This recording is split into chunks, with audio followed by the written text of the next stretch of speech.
When it comes to facial rejuvenation, cosmetic surgery offers many options. But Dr. Robert Brueck of Associates in Cosmetic Surgery in Fort Myers tells us there are non-surgical alternatives. One of the things that happens as we age is the cell renewal rate of our skin slows down. It's slow motion. So if you look at the skin of a 10 or 12-year-old, it looks fresh and vibrant and healthy. When you get to be 50, 55, it kind of loses that sheen, loses that luster, because the cell renewal rate slows down. So if I'm going to do any kind of extensive resurfacing, I tell the patient, first and foremost, a good skincare program. And the ones I use here are Nia 24 and Obagi, both of which can reverse sun damage. And I have found that if you put people on a good skincare program first, and then follow up in 6 weeks, 8 weeks, 3 months, 4 months, no magic time frame, with resurfacing, they get a better result, a more permanent and a longer lasting result. So that's the foundation on which we build.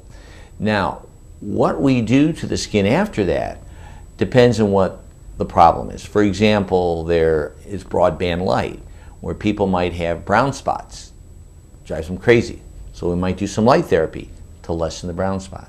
Somebody might have fine lines, so we might do a micro laser peel to soften the fine lines. Sometimes people have very deep lines. They don't want a facelift or anything like that. So then what we do is we go ahead and we do a deep peel or a deep laser or something along those lines.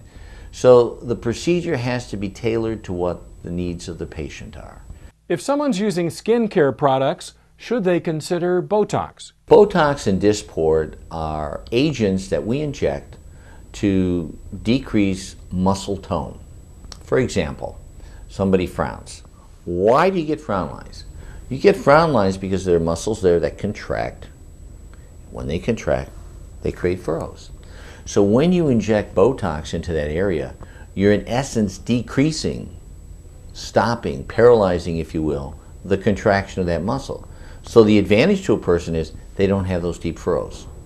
Now, when somebody has aged skin and you keep wrinkling it, keep stretching it, keep creasing it, the furrow becomes deeper and deeper and deeper over time. So the idea is, if somebody's 40, 45 and they got early signs of furrowing or wrinkling and they get very prominent muscular activity, doing Botox will hopefully prevent the long-term increase in the depth of the lines and wrinkles.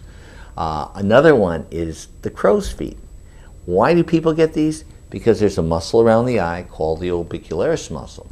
And when that muscle contracts, it wrinkles, creases, folds the skin. So what does Botox do? What does Dysport do?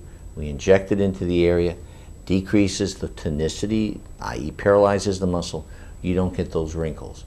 So for many women, it's a way of enhancing their appearance and giving them a happier, more positive outlook. But I think it's also important for people to understand you don't want to overdo it.